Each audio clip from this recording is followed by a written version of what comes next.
Salut bien-aimés dans le Seigneur, je suis votre serviteur l'apôtre Abel Racheté de l'église Impact Word Ministries. Et je suis dans la joie de vous apporter la parole de Dieu en ce jour où nous sommes en train de célébrer la Pâque, qui est une très grande fête pour les chrétiens. Alors, je vais parler de quelques points, je vais développer quelques points comme c'est un enseignement. D'abord, je commence par la définition. Qu'est-ce que c'est la Pâque? La Pâque, lorsque nous voulons la comprendre, nous devons rentrer dans la genèse des choses, nous devons rentrer dans les livres d'Exode. Lorsque Dieu est en train de dire à Moïse, de dire aux enfants d'Israël, de prendre un agneau ou un chevreau, de l'immoler, et ainsi ça sera leur offrande pour la Pâque. Alors pour les Juifs, la Pâque c'est tout simplement la commémoration ou le souvenir de leur délivrance de l'esclavage en Égypte lorsqu'ils étaient esclaves, mais par cela ils devaient offrir, ils devaient tuer un agneau. Alors pour nous les chrétiens, la Pâque c'est tout simplement la commémoration de la résurrection du Seigneur Jésus-Christ, qui est là notre agneau pascal, qui est notre agneau qui était offert pour le sacrifice de nos péchés. La Bible dit dans Matthieu chapitre 28, versets 6 à 7a, je vais lire dans la version Semeur, la Bible dit, il n'est point ici, il est ressuscité, comme il vous l'avait dit. Venez, voyez les lieux où il était couché, et allez promptement dire à ses disciples qu'il est ressuscité des morts. Vous voyez, la Pâque, c'est la fête où nous célébrons la naissance, et pas la naissance, mais la résurrection du Seigneur Jésus-Christ. Le jour où il était ressuscité, après sa crucifixion, après son ensevelissement, le troisième jour, il est revenu à la vie, et ça, c'est ce que nous célébrons Pâques. Alors, notre Pâque, ce n'est pas tout simplement un jour, ce n'est pas un événement, je vais le dire plus tard, que c'est quelque chose que nous célébrons tous les jours. C'est ça même le fondement de la foi chrétienne. C'est la résurrection de Jésus qui constitue le fondement de la foi chrétienne et le cœur de l'évangile. S'il n'y a pas de résurrection de Christ, l'évangile n'a pas son sens, l'évangile n'a pas la puissance d'apporter le salut. L'apôtre Paul a dit aux Corinthiens lorsqu'il écrit dans 1 Corinthiens chapitre 15, versets 3 à 4, la Bible dit « Je vous ai enseigné avant tout, comme je l'ai reçu aussi, que Christ est mort pour nos péchés, selon les Écritures, et qu'il a été enseveli, c'est-à-dire enterré, et qu'il est ressuscité le troisième jour, selon les Écritures. Christ est mort pour nos péchés, il a été enseveli, et le troisième jour, il a été ressuscité. Et c'est ce jour-là que nous célébrons la Pâque. Alors, il est aussi important de comprendre le but de la résurrection de Christ. Parce que quand on parle de la Pâque, on voit directement la résurrection de Christ. Quel était le but de la résurrection de Christ? C'était simple. Christ a été ressuscité pour nous justifier, pour notre justification, afin que nous soyons considérés devant Dieu comme des personnes non coupables et sans péché. Est-ce que nous ne péchons pas? Nous ne péchons pas. Nous péchons, mais devant Dieu, par le sacrifice de Christ, il nous voit que nous sommes purs. Nous ne sommes plus coupables de nos péchés. L'apôtre Paul a écrit aux Corinthiens en disant, aux Romains plutôt, je m'excuse, en disant, Romains 4, versets 24 à 25, c'est encore à cause de nous, à qui cela sera imputé? À nous qui croyons en lui, en celui qui a ressuscité Jésus des morts, notre Seigneur, lequel a été livré pour nos offenses et est ressuscité pour notre justification. Christ est mort, il a été livré entre les mains des païens, il a été tué pour nos péchés, et quand tu l'es ressuscité, c'était pour notre justification. C'est-à-dire la mort de Christ a payé le prix pour nos péchés, et sa résurrection a été faite pour notre justification et pour notre réconciliation avec le Seigneur. C'est-à-dire, c'est la résurrection de Jésus qui nous rend sans péché devant le Seigneur.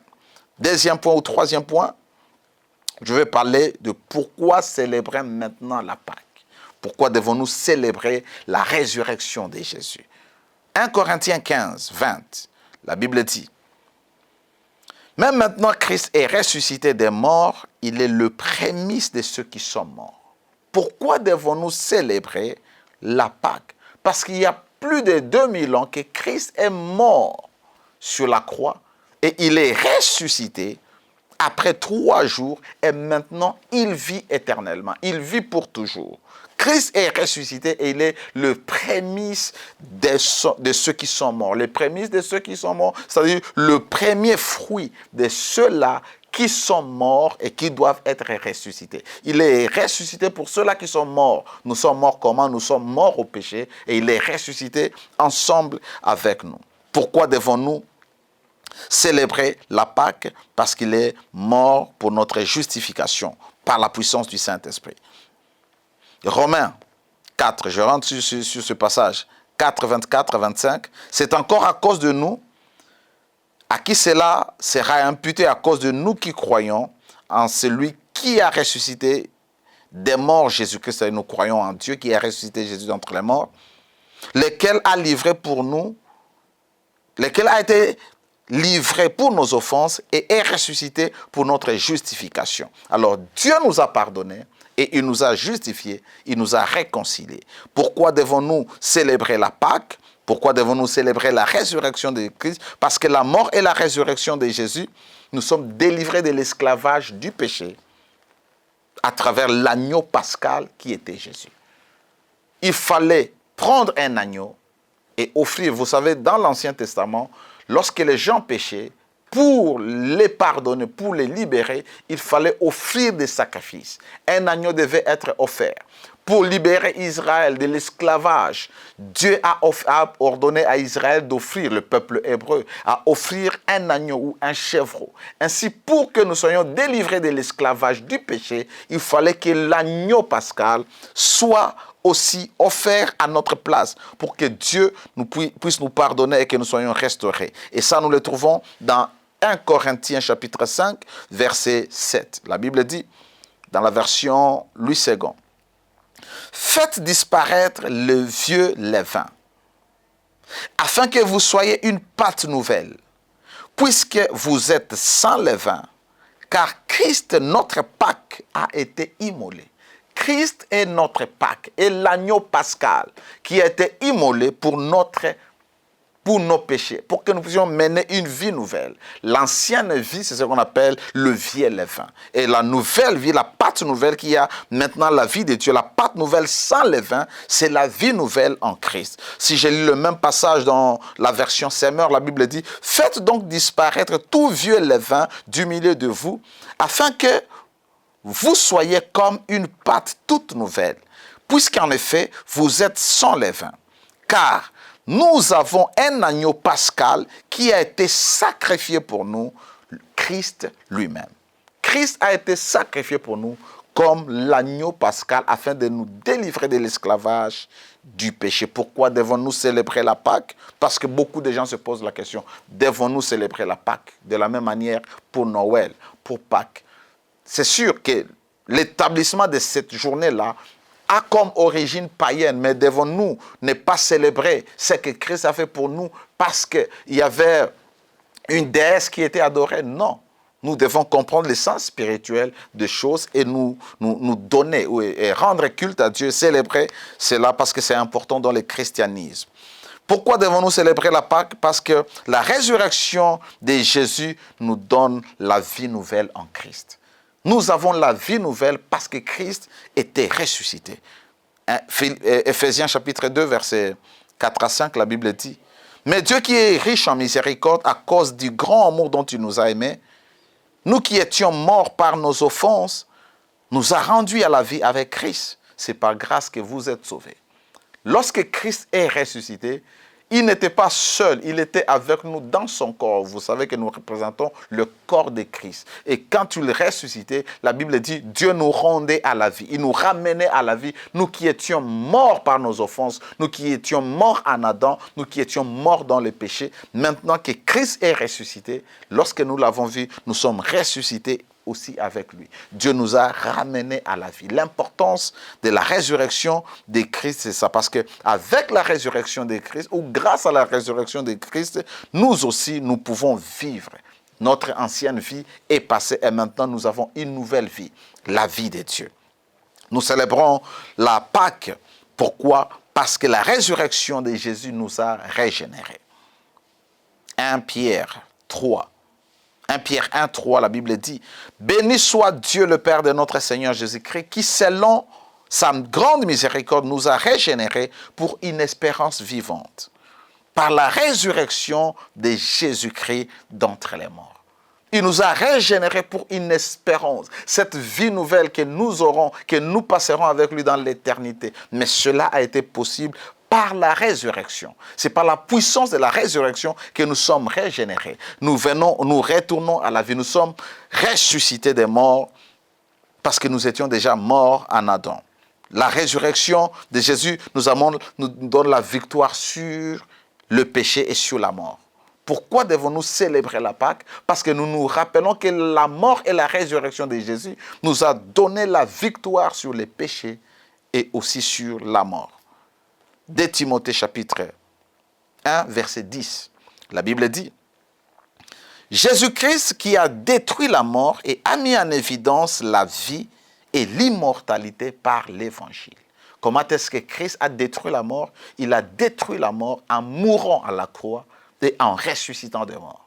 Lorsqu'il est mort, il a cloué la mort sur la croix, et quand il est ressuscité, il a montré par sa divine puissance qu'il est au-dessus de la mort, et la puissance de la mort ne peut pas le retenir. Alors, nous qui avons reçu Jésus-Christ, la Bible dit que nous étions morts avec lui et nous avons été ressuscités avec lui. S'il a vaincu la mort, ainsi nous avons vaincu la mort. Est-ce que nous n'allons pas mourir la mort physique? Nous allons mourir la mort physique. La mort dont tu parles ici, c'est la mort que les hommes ont héritée à partir d'Adam. Alors cette mort-là, nous l'avons vaincue. C'est pourquoi nous avons l'immortalité. Quand nous avons écouté l'évangile, la puissance de l'immortalité, qui est la vie éternelle en nous, a été installée. C'est pourquoi, quand bien même nous allons mourir dans ce monde, nous n'allons plus mourir éternellement, parce que nous avons maintenant l'immortalité et nous avons vaincu la mort. 1 Corinthiens 15, 26, il est en train de dire, Paul, le dernier ennemi qui sera détruit, c'est la mort. Ici, il est en train de parler de la mort éternelle, de la mort qui sera jetée dans le temps de feu.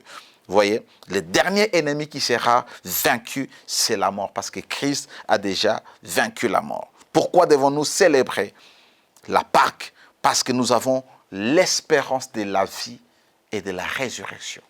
Nous avons la vie éternelle et nous avons l'espérance de la résurrection. Écoutons ce que le Seigneur lui-même a dit à ses disciples pendant qu'il était avec eux. Jean chapitre 6, verset 40, et puis Jean 14, verset 19. Je commence par Jean 6, la Bible dit: « La volonté de mon Père, c'est que quiconque voit le Fils et croit en lui ait la vie éternelle. Et je les ressusciterai au dernier jour. » Quelle espérance nous avons? Nous avons cru au Seigneur Jésus-Christ.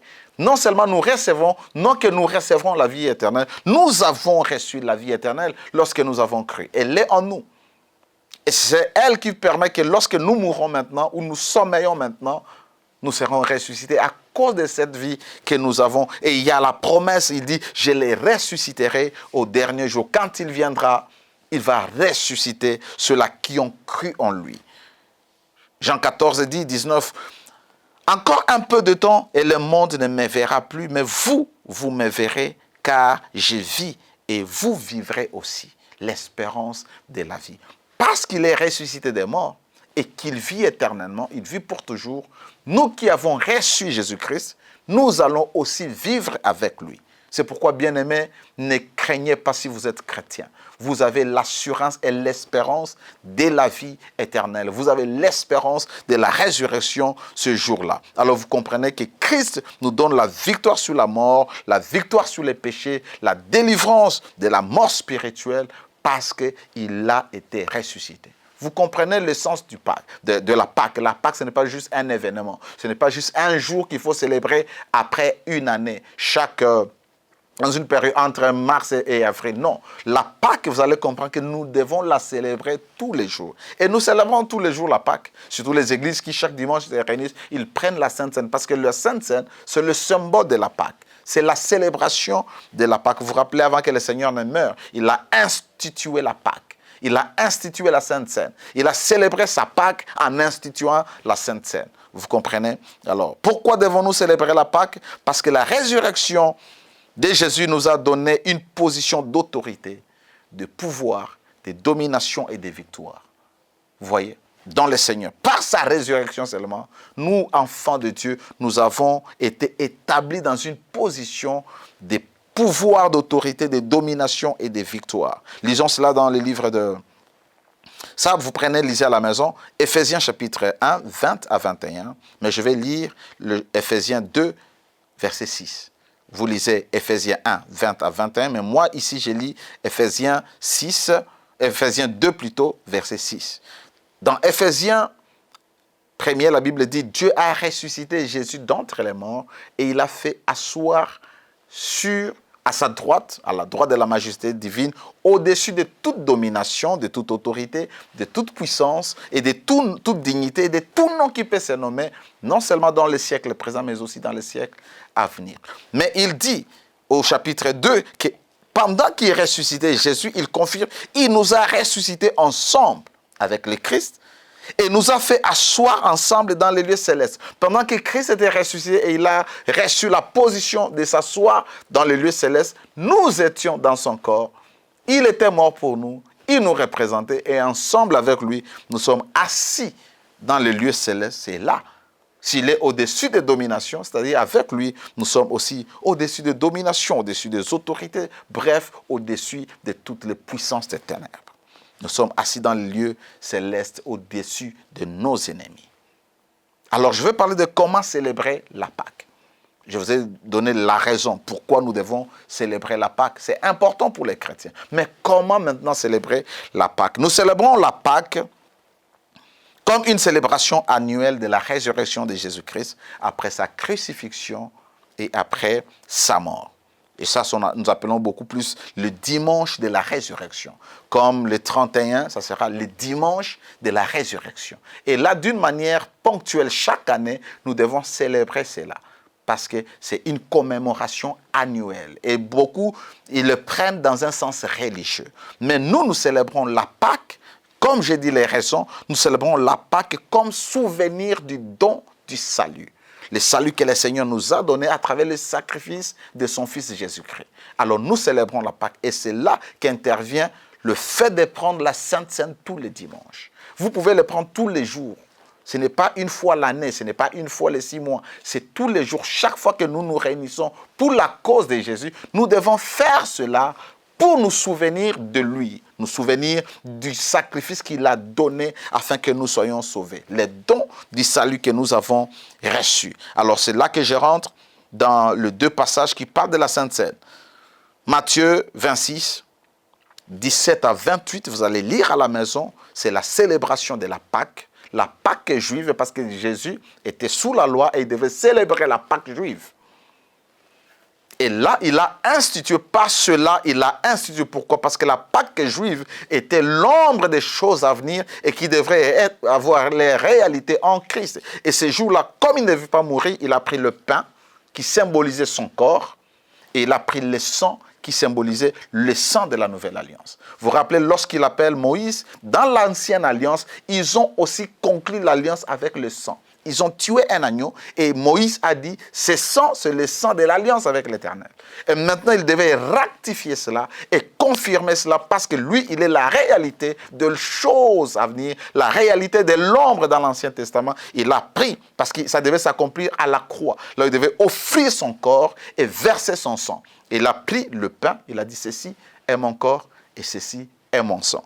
Et c'est là que il est en train c'est là que ça nous conduit dans le livre de 1 Corinthiens chapitre 11, versets 25 à 26.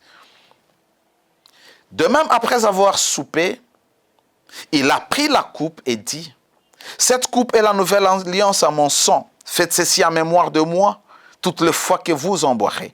Car toutes les fois que vous mangez ce pain et que vous buvez cette coupe, vous annoncez la mort du Seigneur jusqu'à ce qu'il vienne. » Chaque fois que nous nous réunissons les dimanches, que ce soit dans nos maisons, parce que lorsque vous lisez les Actes des Apôtres, ils prenaient la scène, ils brisaient le pain, même dans les maisons. Chaque fois que nous les prenons, nous annonçons la mort du Seigneur. Pour dire qu'il est mort pour nos péchés, il a été enseveli et il est ressuscité et bientôt il viendra nous prendre. Nous nous souvenons du Seigneur. Il dit, faites ceci en mémoire de moi, en souvenir de moi. Ce n'est pas une fois l'année, c'est tous les jours que nous devons les célébrer. Nous pouvons les célébrer par la prière, nous pouvons les célébrer en prenant la Sainte Seine. C'est ça même l'objectif de la Sainte Seine. Vous voyez. Alors, comment devons-nous célébrer? Nous devons célébrer de manière annuelle, comme un événement que nous aurons là ou aujourd'hui, mais aussi nous devons célébrer ça tous les jours, parce que c'est une dispensation où le Seigneur a donné sa vie et nous devons jouir de cela. Je vais parler de l'importance de la résurrection maintenant. L'importance de la résurrection de Jésus. Et ça, l'apôtre Paul a beaucoup plus parlé de l'importance dans 1 Corinthiens chapitre 15. C'est tous les chapitres que vous pouvez lire à la maison. Si vous êtes vraiment un étudiant, un amoureux de la parole, prenez le temps de lire. Nous sommes dans les studios, nous ne pouvons pas lire de très longs passages pour que ça puisse nous empêcher à transmettre le message. Alors les chrétiens de Corinthe, il y a certains chrétiens de Corinthe qui ne croyaient pas à la résurrection des morts. Et l'apôtre Paul est en train de parler de l'importance de la mort et pourquoi ils se sont apaisantis à prêcher la résurrection de Christ et la résurrection du monde. Alors il donne 6 raisons, ou 5 raisons, 6 raisons bien entendu, 6 raisons majeures qui comme conséquence déplorable, s'il n'y a pas de résurrection. Ces gens soutenaient qu'il n'y avait pas de résurrection. Alors, il est en train de leur montrer des preuves. S'il n'y a pas de résurrection, voici des choses qui sont là comme les conséquences. Et ça, nous le lisons dans 1 Corinthiens chapitre 15, versets 12 à 20. Mais je vais sauter les versets pour donner les messages que l'apôtre était en train de communiquer. La première conséquence, ça se trouve au verset 14. Il est en train de dire, la conséquence est que prêcher Christ n'aurait pas de sens et notre foi serait inutile. Si Christ n'est pas ressuscité, c'est-à-dire notre prédication est inutile, notre prédication est vaine, c'est ce qu'il est en train de dire. Si Christ n'est pas ressuscité, tout ce que nous prêchons concernant le salut, c'est-à-dire ça n'a pas de sens. Vous voyez? Il dit au verset 15, tous les hommes, ça ce sont des choses qu'il donnait pour les persuader à croire en la résurrection des morts. Parce que Christ était ressuscité. Je n'ai pas voulu prendre tous les passages, alors j'ai piqué seulement les quelques points pour nous permettre d'avancer. Tous les témoins, c'est-à-dire tous les prédicateurs de la résurrection étaient menteurs. Parce qu'il dit, si nous prêchons, nous, les Christ, qui n'est pas ressuscité, c'est-à-dire nous sommes des menteurs. Ainsi, tous ceux-là qui prêchent les Christ sont des menteurs. Or, Christ était ressuscité, donc nous prêchons la vérité. Vous voyez? Au verset 17, troisième conséquence, si Christ n'était pas mort, personne ne serait racheté du péché. Or, Christ est mort pour que les gens soient rachetés du péché. Le verset 18, la Bible dit, tous les croyants sont morts, en Christ seraient perdus. Il dit, si seulement dans cette espérance seulement que nous avons mis notre foi, c'est-à-dire nous sommes perdus. Si Christ n'était pas mort et nous croyons au mensonge, c'est-à-dire nous sommes perdus. Mais Christ est mort, c'est-à-dire nous sommes sauvés. Nous ne sommes pas perdus. Cinquième chose, si les chrétiens seraient les plus malheureux de tous les hommes, c'est-à-dire si la résurrection n'existait pas, nous chrétiens, nous serions les hommes les plus malheureux de ce monde. Et nous serions là tout simplement en train de nous réveiller, manger, dormir, nous divertir, prendre plaisir de la vie et mourir. Parce qu'il n'y a aucun espoir. Pourquoi nous nous sacrifions? Pourquoi nous marchons avec Dieu? Parce que nous savons qu'il est important que Christ était mort pour nous et qu'il était ressuscité. Sixième, c'est que il dit, mais si Christ est bel et bien ressuscité, il est bel et bien mort, et lui qui est le prémisse de ceux qui sont morts, c'est-à-dire la résurrection de Jésus nous garantit, nous, la délivrance, nous garantit la résurrection. Étant les prémices, les premiers fruits, Christ est ressuscité avec un corps incorruptible. Ainsi, nous aussi, ces jours-là, nous serons ressuscités, portant un corps incorruptible, un corps immortel, préfigurant la résurrection de tous les croyants. Alors, vous comprenez que la résurrection de Jésus est quelque chose qui assure notre victoire en tant que chrétiens. Lisons la parole de Dieu. 1 Corinthiens chapitre 15, versets 54 à 55. Lorsque ce corps corruptible aura revêtu l'incorruptible, c'est-à-dire le corps glorieux, et que ce corps mortel aura revêtu l'immortalité, alors s'accomplira la parole qui est écrite. la mort a été engloutie dans la victoire. Le jour où nous allons porter l'immortalité, montrer que la mort n'a pas de puissance sur nous, c'est ce jour-là que nous allons vraiment comprendre l'essence de la résurrection de Christ. 1 Thessaloniciens dit ceci, je suis en train de terminer avec ce passage. 1 Thessaloniciens, chapitre 4, versets 13 à 18, ça je vais lire. La Bible dit, « Nous ne voulons pas, frères, que vous soyez dans l'ignorance au sujet de ceux qui dorment, afin que vous ne vous affligez pas comme les autres qui n'ont point d'espérance. À cause de nos frères qui meurent, qui dorment dans le Seigneur, nous ne devons pas être affligés comme des gens qui n'ont pas de l'espérance. Car si nous croyons que Christ est mort et qu'il est ressuscité, croyons aussi que Dieu ramènera par Jésus et avec ceux qui sont morts. Il va ramener à la vie par Jésus ceux-là qui sont morts. Et avec lui, ceux-là qui sont morts. Voici en effet ce que nous vous déclarons d'après la parole du Seigneur. Nous les vivants, restés pour l'avènement du Seigneur, nous ne devancerons pas ceux qui sont morts. C'est-à-dire ceux-là qui seront encore en vie au jour de l'avènement du Seigneur. Ils ne monteront pas à la rencontre du Seigneur avant ceux-là qui dorment dans le Seigneur, avant ceux-là qui sont morts. Car le Seigneur lui-même a un signal donné à la voix d'un archange et au son de la trompette de Dieu, descendra du ciel et les morts en Christ ressusciteront premièrement. L'espérance est que ceux-là qui sont morts, nos frères et sœurs, qui sont déjà morts, mais qui sont morts dans le Seigneur, les jours où la trompette sonnera, ces jours-là, la Bible dit, ils ressusciteront, ils nous devanceront. Ils seront ressuscités d'abord.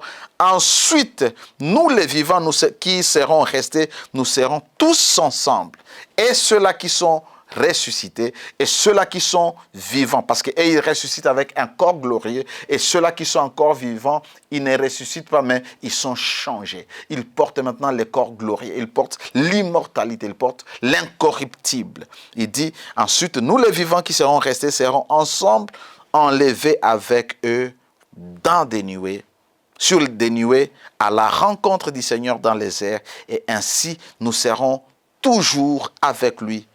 Consolez-vous les uns les autres par ces paroles. Lorsqu'on parle de la mort et de la résurrection, de l'espérance que nous avons, ce sont les paroles, pas pour nous faire peur, mais pour nous consoler. Bien-aimés dans le Seigneur, vous avez besoin de célébrer la Pâque. N'écoutez personne vous dire que c'est une fête païenne. Célébrez ce que Christ a fait. Vous ne célébrez pas une journée, vous célébrez les dons de Dieu. La vie de Christ qui a été sacrifiée à la croix du Golgotha et le Christ qui a été ressuscité pour notre justification, pour que nous ayons la vie et pour que nous ayons l'assurance d'être ressuscités ces jours-là. Que le Seigneur vous bénisse. Joyeuse fête de Pâques, que Dieu vous manifeste son amour et que cette Pâques soit vraiment un temps où vous réfléchissez sur tout ce que Christ a fait, sa mort et sa résurrection, et ce que vous êtes devenus en Christ et ce que vous avez reçu en Christ. Que le Seigneur vous bénisse. Je suis votre serviteur, l'apôtre Abel Racheté. Vous pouvez nous trouver ou nous écrire sur les numéros qui s'affichent au bas de votre écran. Soyez connectés à nous. Continuez à suivre cette chaîne. Que Dieu vous bénisse et la paix de Dieu règne dans vos vies. Célébrez Jésus, célébrez votre agneau pascal. Amen.